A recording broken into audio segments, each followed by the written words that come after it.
నమో బుద్ధాయ. జై భీమ్, జై భారత్, జై సంవిధాన్. తథాగత భగవాన్ బుద్ధునికి, సామ్రాట్ అశోక్ చక్రవర్తి వారసులకు,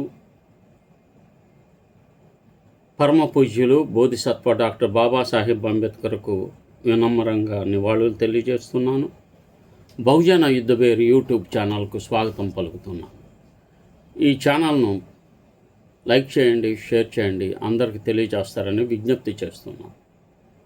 ఈరోజు స్వాతంత్రం నుండి సామాజిక విముక్తి వరకు, స్వాతంత్రం నుండి సామాజిక విముక్తి వరకు 1947 ముందు స్వాతంత్ర పోరాటం నుండి 2026 బొద్దింకల యువత తిరుగుబాటు వరకు భారత ఉద్యమాల మూల్యాంకనం ప్రతి ఒక్కరూ చేసుకోవాలి.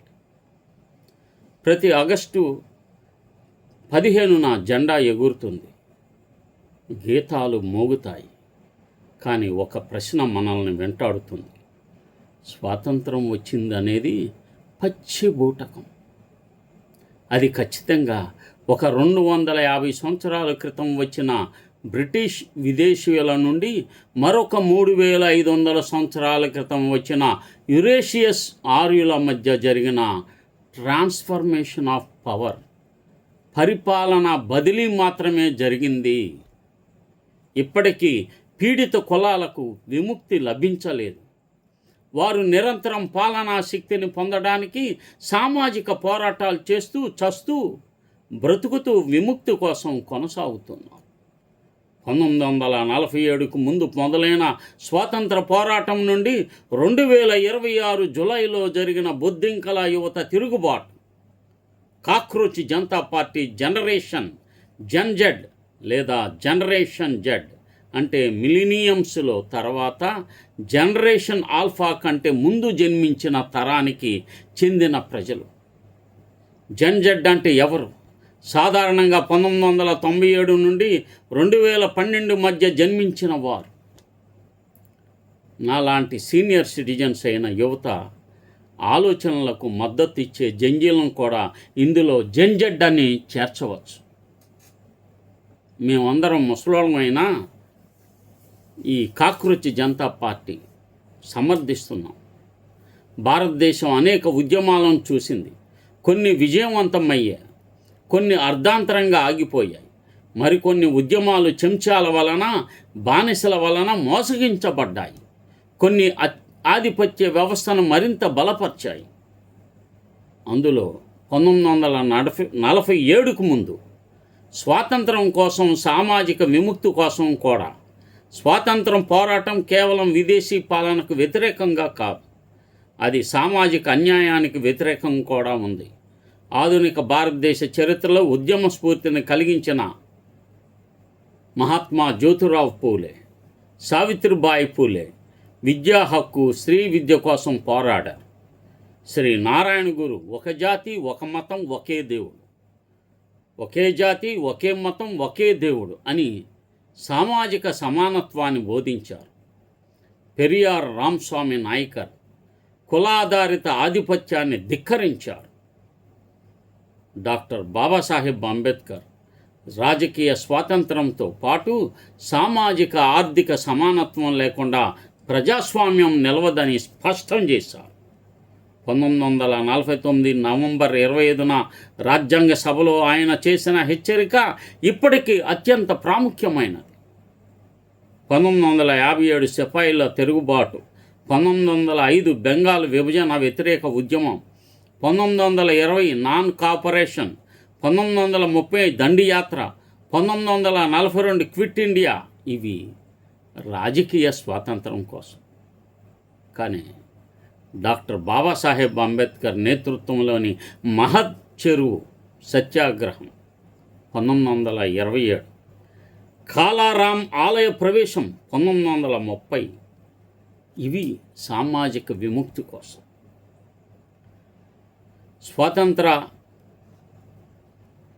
స్వాతంత్ర పోరాటం విదేశీ పాలనను తొలగించింది, కానీ అధికారం ఆధిపత్య కులాల చేతుల్లోకి మారింది. 85% బహుజనులకు నిజమైన స్వాతంత్రం ఇంకా రాలేదు, భ్రమంలో ఉన్నారు. 1947, 1970లు రాజ్యాంగం ఆశలు నిరాశలు. 1950లో రాజ్యాంగం అమల్లోకి వచ్చింది. సామాజిక, ఆర్థిక, రాజకీయ న్యాయం హామీ ఇచ్చింది. రిజర్వేషన్లు అంటరానితనాన్ని నిషేధించింది. భూ సంస్కరణలు ప్రారంభమయ్యాయి. కానీ వాస్తవం వేరు. భూ సంస్కరణ పూర్తి కాలేదు. విద్యా, ఉపాధి, అధికారంలో అసమానతలు కొనసాగాయి. 1960లో వచ్చిన దళిత పాంథర్స్, నక్సలైట్ ఉద్యమాలు పుట్టుకొచ్చాయి. ఇప్పటికీ ఎస్సీ, ఎస్టీ, ఓబీసీ బహుముఖ పేదరికం ఎక్కువ.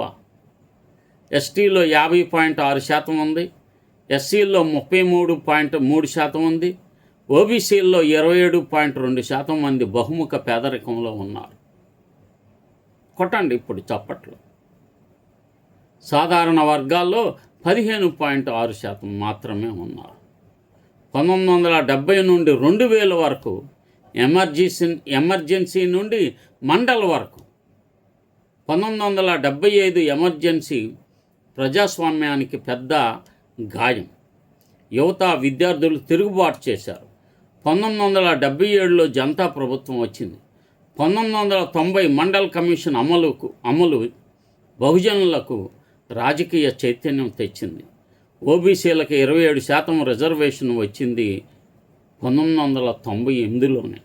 అంటే భారతదేశానికి కేంద్ర ప్రభుత్వ వాటాల్లో రిజర్వేషన్లు వచ్చి ఇప్పటికీ 28 సంవత్సరాలైంది.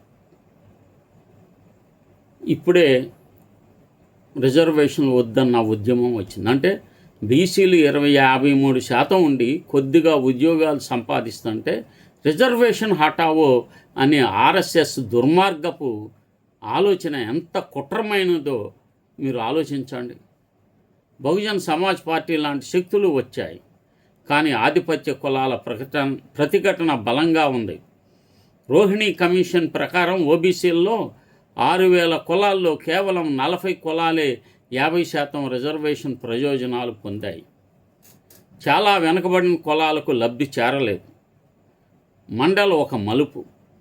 బహుజనులు రాజకీయంగా కనిపించడం మొదలైంది. కానీ పార్టీలు ఆధిపత్య కులాల నియంత్రణలోనే ఉన్నాయి. బహుజన నాయకులు చాలామంది తొత్తులుగా, చెంచాలుగా, ఫుల్ టైమర్స్, పనికాహార పథకం గాళ్ళుగా ఆధిపత్య కులాల పార్టీలకు అద్దె మైకులుగా మారిపోయారు. 2000 నుండి 2026 కొత్త ఉద్యమాలు మరియు బొద్దింకల యువత తిరుగుబాటు, 2000 తర్వాత అవినీతి వ్యతిరేక ఉద్యమం, మోసపూరితమైన సామాజిక మార్పు కోసం అన్నా హజారే, కిరణ్ బేడి, అరవింద్ కేజ్రీవాల్ నాటకాలు ఆర్ఎస్ఎస్ ప్రభావం చేత ఒక నకిలీ ఉద్యమాన్ని సృష్టించి ప్రజలను పచ్చిగా మోసగించారు. 2020-21 రైతు ఉద్యమం ప్రభుత్వాన్ని వెనక్కి తీసుకురాగలిగింది.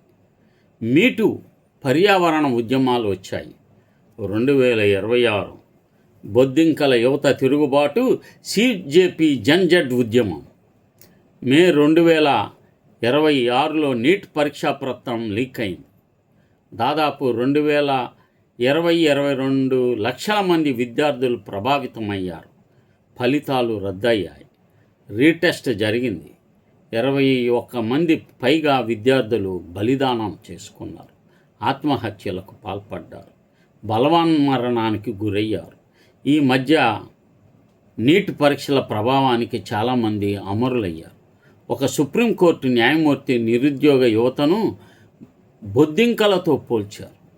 దానికి కౌంటర్గా సమాధానంగా అభిజిత్ దీప్కే ఈ దేశ మూల నివాసి వ్యంగ్య ఉద్యమాన్ని ప్రారంభించాడు.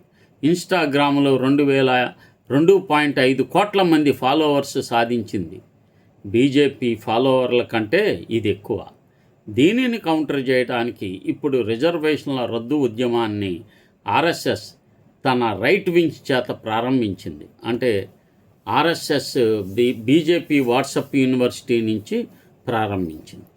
జూన్, జూలై 2026 ఢిల్లీ జంతర్ మంతర్లో భారీ నిరసనలు. సోనం వాంగ్చుక్ గారు 26 రోజుల నిరాహార దీక్ష చేశారు. జూలై 20న సంసద్ చెలో, పార్లమెంట్ చెలోకి మార్చిలో పోలీసులు lathi charge, tear gas, pellet guns వాడారు. 180 మందికి పైగా విద్యార్థులు గాయపడ్డారు. దేశవ్యాప్తంగా సంఘీభావ నిరసనలు జరిగాయి. ఫలితంగా జూలై 25, 2026న కేంద్ర విద్యాశాఖ మంత్రి ధర్మేంద్ర ప్రధాన్ రాజీనామా చేశారు. ప్రభుత్వం ఇతర డిమాండ్లు, ఆత్మహత్యలు చేసుకున్న విద్యార్థుల కుటుంబాలకు పరిహారం వేగవంతమైన కోర్టులు అంగీకరించింది. ఇది 12 ఏళ్ల మోదీ ప్రభుత్వంలో అరుదైన వెనక్కు తగ్గిన విషయం. వాస్తవ విషయాలు: భారతదేశంలో 15-29 ఏళ్ల వయసు గలవారు 36 కోట్ల మంది ఉన్నారు. 25 ఏళ్ల లోపు ఉన్నవాళ్ళు గ్రాడ్యుయేట్లో దాదాపు 40% మంది నిరుద్యోగులు. గ్రాడ్యుయేట్లో కేవలం 7% మందికే 1 సంవత్సరం లోపు శాశ్వత ఉద్యోగం దొరుకుతుంది. నిరసనలో 40% మంది మహిళలు పాల్గొన్నారు. పెద్ద ఎత్తున అసలు హింసే లేదు వాళ్ళ చేసింది. యువత ఇప్పుడు కేవలం ఓటర్లు కాదు, వారు ప్రశ్నించేవారు. ఈ ఉద్యమం జవాబుదారీతనం, అకౌంటబిలిటీ అనే పదాన్ని రాజకీయ చర్చల్లోకి తెచ్చింది, కానీ ఇంకా సంఘటిత రాజకీయ శక్తిగా మారలేదు. మొత్తం మూల్యాంకనం చేసుకుంటే ఏదైనా మార్పు దిశలో ఆలోచిస్తున్నామా? రాజకీయ స్వాతంత్రం సరిపోదు. సామాజిక ఆర్థిక సమానత్వం లేకుండా ప్రజాస్వామ్యమే పేరుకొని ఉంటుంది. ఆధిపత్య కులాల పార్టీలు బహుజనులను ఉపయోగించుకుంటాయి. బహుజన నాయకులు చాలామంది ఆధిపత్య పార్టీల్లో చేరి బానిసలుగా మారిపోతున్నారు. ఉద్యమాలు విజయవంతం కావాలంటే సంఘటిత రాజకీయ శక్తి, స్వయం నాయకత్వం, రాజ్యాంగబద్ధమైన మార్గం అవసరం. యువత ఇప్పుడు కీలకం. వారి చైతన్యం వ్యవస్థను మార్చగలదు. ఒక బౌద్ధుడిగా ఏం తెలియచేయాలనుకున్నానంటే, మన వ్యవస్థను ఎలా మార్చాలి, ముందుకు ఎలా వెళ్ళాలి. స్వాతంత్రం వచ్చి 79 ఏళ్ళయింది, ఇంకా విముక్తి ఎందుకు రాలేదు? మార్పు కావాలంటే బహుజనులు సొంత రాజకీయ శక్తిని నిర్మించుకోవాలి. ఆధిపత్య పార్టీల్లో చేరి తొత్తులుగా ఉండకూడదు. విద్యా ఆర్థిక స్వావలంబన, సంఘటిత నాయకత్వం అవసరం. రాజ్యాంగ విలువలు, సామాజిక న్యాయం, సమానత్వం, సౌభ్రాతృత్వం ఆచరణలోకి తీసుకురావాలి. యువత కేవలం నిరసనలకే పరిమితం కాకుండా దీర్ఘకాలిక రాజకీయ వ్యూహం రూపొందించాలి. కులం, మతం, ప్రాంతం పైన ఏకత కట్టాలి. డాక్టర్ అంబేద్కర్ చెప్పినట్లు రాజకీయ ప్రజాస్వామ్యం సామాజిక ప్రజాస్వామ్యంతో బలపడాలి. బొద్దింకల యువత తిరుగుబాటు మనకు గుర్తు చేస్తుంది, వ్యవస్థ ఎంత బలంగా ఉన్నా యువత ఏకమైతే మార్పు సాధ్యమే. ఈ స్వాతంత్ర దినోత్సవ సందర్భంగా మనం అందరం ప్రతిజ్ఞ చేస్తాం. స్వాతంత్రం కేవలం తేదీ కాదు, అది నిరంతర పోరాటం. విముక్తి వచ్చే వరకు ఎటువంటి పరిస్థితుల్లో ఆగము. ఈ బహుజన యుద్ధవేర్ యూట్యూబ్ ఛానల్ను సబ్స్క్రైబ్ చేయండి, షేర్ చేయండి, లైక్ చేయండి. అందరికీ తెలియచేస్తారని విజ్ఞప్తి చేస్తున్నాను. నమో బుద్ధాయ. జై భీమ్.